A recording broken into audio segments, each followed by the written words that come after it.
Hello, everyone, and welcome to season three of Build and Grow Money Matters, a series dedicated to helping businesses go beyond financial management to achieve financial growth, resilience, and innovation.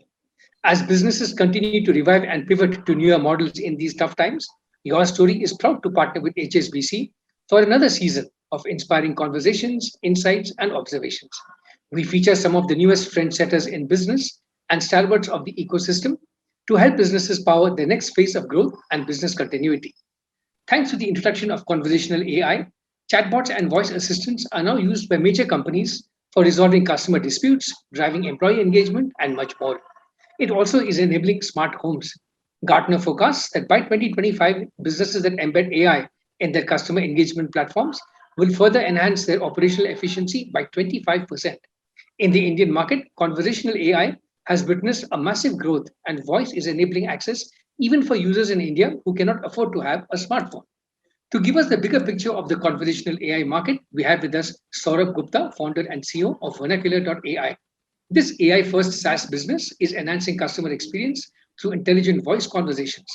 An IIT Roorkee alumnus, he, along with fellow graduate Akshay Deshraj, traveled miles and miles to understand the next billion customers and their needs before founding Vernacular.ai in 2016. Welcome aboard, Saurabh. Welcome to this program. Thank you, Madan. Thanks a lot for having me.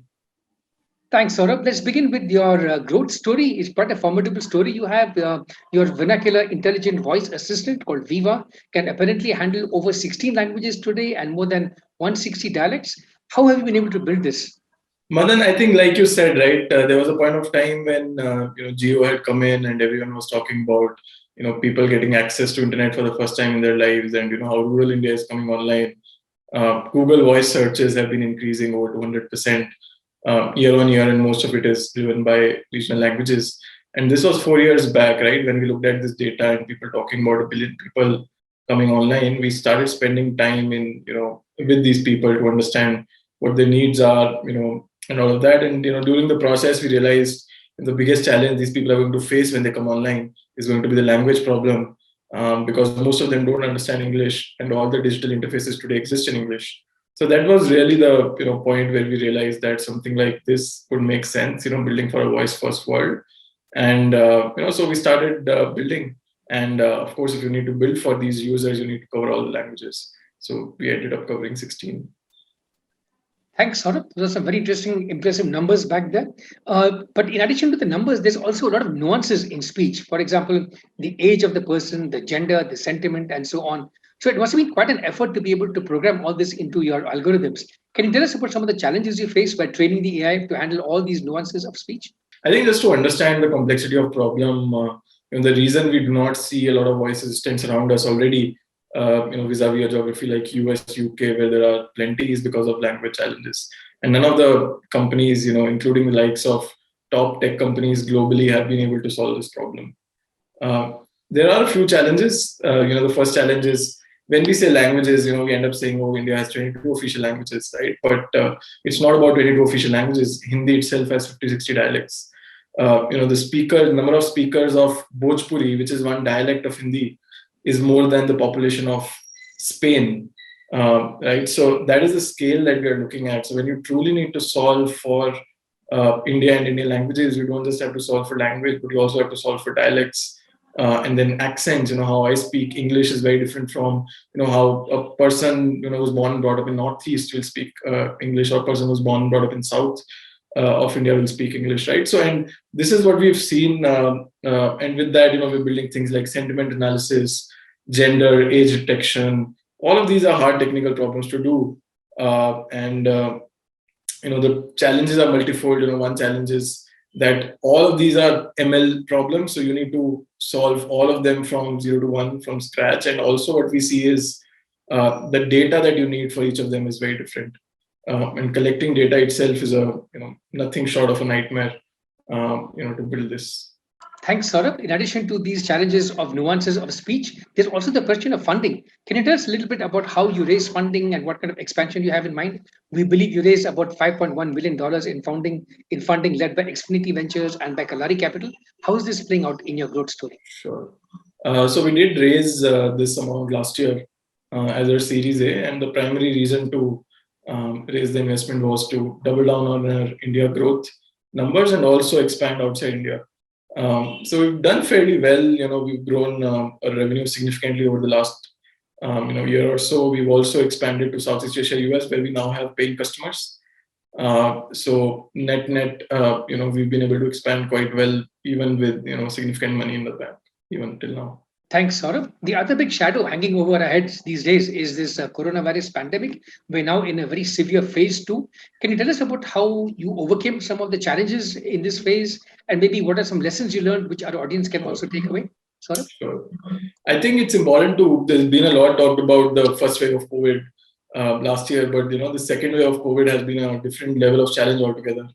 And just talking about that specifically, I think a couple of months back we changed the focus of our business. We always used to say that we are a customer first organization, which we are, but during the last 2 months we've been people first, right? And when I say people first, I mean people working in the company, people, be it our customers, be it our partners.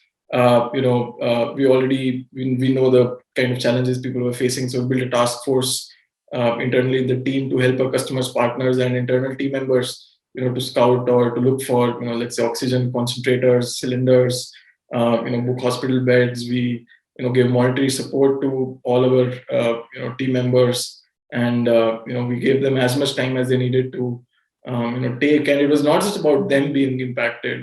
It's about their family members, or you also need to ensure that the mental health is, taken care of. So there were some initiatives around that as well. Thanks, Saurabh. That's a very inspiring story right there. Speaking of customers and partners, we believe you recently tied up with Axis Bank and you've launched an AI-powered multilingual voice bot built on top of your own technology. Tell us a little bit about these kinds of deployments, Saurabh. Sure. So Axis Bank is one of our marquee customers. We've been working with them for over a year now, and of course, the scale of Axis Bank, one can imagine. They're getting somewhere more than 100,000 calls per day. Globally, this is a huge number to manage. And with this, obviously, when you have challenges like COVID coming in, people cannot go to bank branches anymore. So the only channel they have, the primary channel they have to engage, with the bank would be a call center. And Axis Bank saw a spike in call volumes, has been seeing a spike in call volumes post-COVID. And with that, what it means is you need to hire, significantly more workforce. And when you hire them, where do how do you train them? How do you, put them in an office with COVID happening all around, right? So it was a very challenging moment they were going through. So for that we partnered with them, and we launched Viva, which you can practically use when you call a call center. And we've seen amazing success.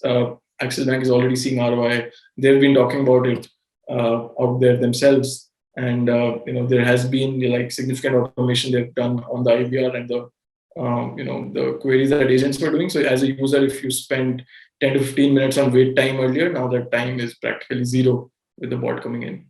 Thanks, Saurabh. Let's talk a little bit about impact now. When people normally think about AI, they think of cities, smart, sophisticated users, and so on. But you also have a big footprint in smaller towns and cities in India. Tell us a little bit about what kind of impact you're having over there, Saurabh.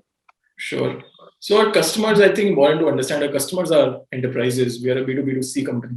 While we work with enterprises, they will have end users that are across, tier 3, tier 4 towns.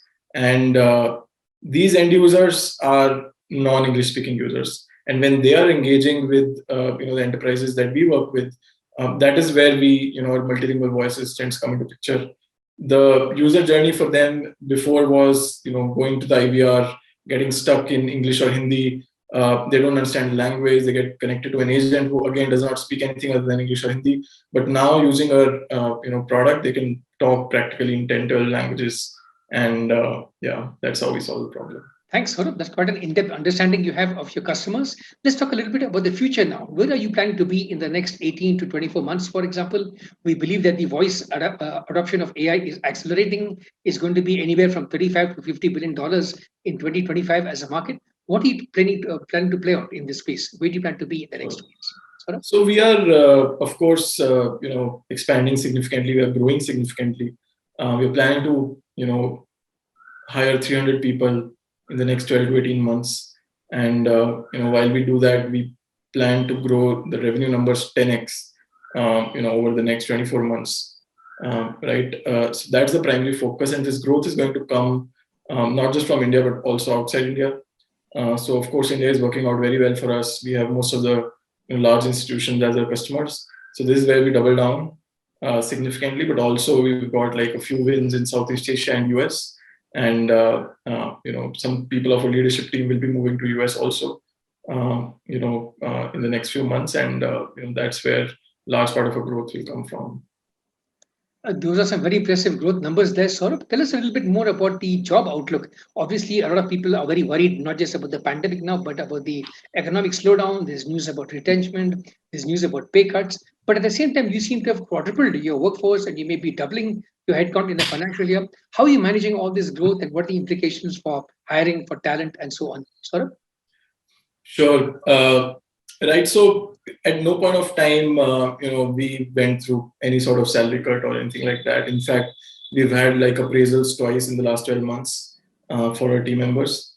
And the business has been doing well for us because this is the time where enterprises, when they earlier had a physical and digital strategy, now they are realizing that physical world does not exist in lockdowns, and all their focus is getting into a digital strategy. And even for the users, even they cannot visit the businesses physically, they are looking to engage with channels like call centers. So we are seeing an increase in demand for sure for a product like us. While we do that, like I said before, we are doubling down across the board.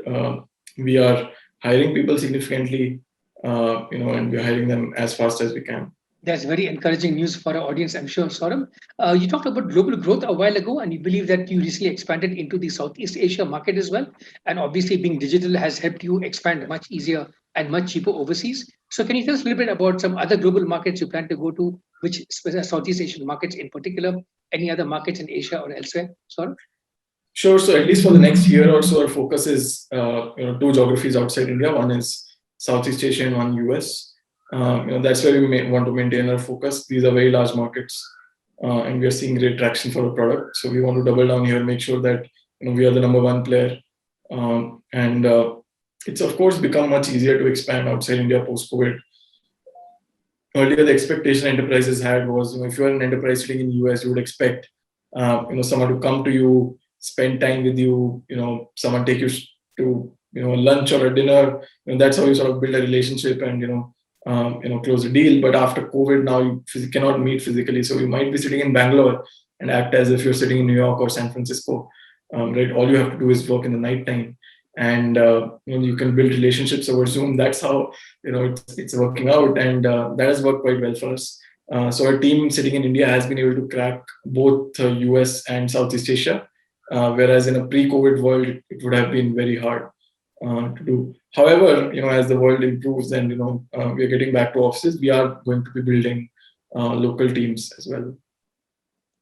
Thanks, Saurabh. For the last few questions, let's turn to the question of money now. This show is called Money Matters. So let me ask you a little bit about what is your relationship with money like right now? We talked about some of the professional aspects earlier, like the investment part. Tell us a little bit maybe about your personal relationship with money, maybe even your philosophical relationship with money. What do you think about money? How do you make it grow? What does it do for you, Saurabh?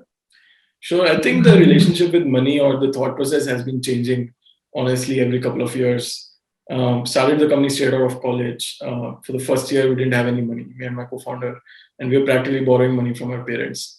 So a large part of thought process at that time was you're only getting so much, and parents are giving you, whereas for everyone else, after IIT, parents expect them to give money back home, and we are asking money from our parents. So at that point of time, the thought process was just try to survive with the money that you have. Try not to go out too much, eat at home, and those kind of things. Then we raised the first round. I think this was a year into coming into Bangalore. So even after we raised the first round, we were getting taking minimal salary, but at least the pressure of borrowing from parents went away. So then the idea was, this is the money that we are getting. So can we survive within this money? We shouldn't have to borrow from anyone else at any point of time. And I like to take this opportunity to also thank a lot of my friends who we borrowed a lot of money from my friends, and that's how we sort of survived the first few years. But more recently, the financial situation is better. So we've started investing. I've started personally investing money. investing into primarily cryptos, but the thought process there is not to make money, more to understand what's going on in the market. What are people talking about? You don't want to open Twitter and see, you do not understand half the things when people talk about Dogecoin and Bitcoin and that kind of stuff. So have some money invested there, but I think the primary thought process is monetary goal has to be linked to what we are doing at Vernacular. That's where our equity is. That's where I think in the long term the wealth generation will happen for me and the other teammates. Thanks, Saurabh. I'm sure the audience appreciates all those who supported you in your journey, and they also appreciate your sense of humor, I'm sure. Thanks. My last question for you in terms of the finance part of it would be, what has it been like to work with investors, lenders, and banks? What are some of your expectations from lenders and banks for business? Saurabh? Sure. So we have banks as our customers, and we work with them. We have very deep relationships with most of them. And our expectations is, we give them the product, they see the ROI, they keep paying us on time.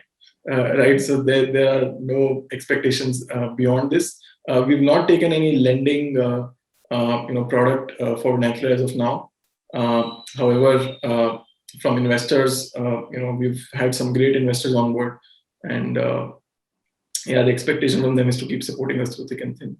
Thanks, Saurabh. Just to sum up now, would you like to share maybe 3 lessons you've learned in your journey that you can share with our founders, aspiring founders in the audience? Some tips, some gyan, some lessons on how to succeed in such an uncertain world today. Saurabh, a few tips. Sure. What I've come to realize, Madan, is most of the gyan becomes very contextual. Right. So what happens is, you hear some people and you sometimes think that, oh, wow, I've learned something new. But at the same time, you hear some other people and you think, you've known this all along, because everyone's learning is very contextual to the situation they're in. I think a few things that clearly stand out in our journey to mention. One is persistence. Right. So if you're solving a hard problem, you're not going to see success within a month or 2 months. You need to give it time. You need to solve the problem. You sell to enterprises. There is 6 to 9 months sales cycle. You build a product like AI. It can take a year to 2 years to even get to a stage where the product is ready to be deployed somewhere. And you give it time. You, as long as you have self-belief, you give it time, and as long as you are focused doing the right things, eventually you will see success. And there will be a lot of lows, but you sort of do not focus on that too much. Optimize for the maximas, not the local maximas, but the other maximas. And also, I think another thing I would like to mention is don't believe or don't listen too much outside. Sometimes you talk to people and you're trying to do a thing which has not been done before. And people using their frameworks will try to say you are X for Y. You are like this company. They are doing very well. Why don't you copy that? Why don't you try something like this? But what we've seen is when you're trying to do something genuinely new, which is not there in the market, people will say that because they've not seen success. But once you actually go live, once you start seeing success, then you will become one of those companies. The same people say, why don't you do something like Vernacular now? Because they're doing so well. So, have significant self-belief, spend a lot of time focusing on the problem you want to solve. And once you are focused on the problem, you are aware that's the right problem to spend time on, then, it's okay if it takes 2, 3, 4 years to, solve it. Thanks so much, Saurabh. That has been a fantastic discussion. My key takeaway from the last 20 minutes, half an hour or so of the discussion have been what I would say the 3 T's: technology, talent, and transformation. Technology, definitely. This is the age of AI, ML, and so on. So you better have at least 1 foot in technology. Talent, you need to have the right team to build out into a diverse market like India, into a diverse market like the rest of the world. And transformation, see how you can use technology to transform your businesses, to transform your partners and your clients. Thank you so much, Saurabh. Wish you all the best in your journey ahead. Thank you. Thank you so much, Madan. Great being here. Thank you so much. Thanks.